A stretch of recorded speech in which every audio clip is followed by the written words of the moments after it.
Radical no skate, a gente é muito inteligente, a gente tem inúmeras habilidades.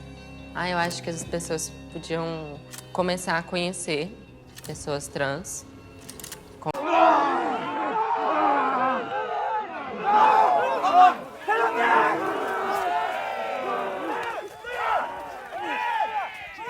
بازی نمیدادن به خاطر اینکه سنم کم بود مجبور بودم با همسن و سالا خودم پشت این دروازه ها خودمون 2 تا گل درست میکرد.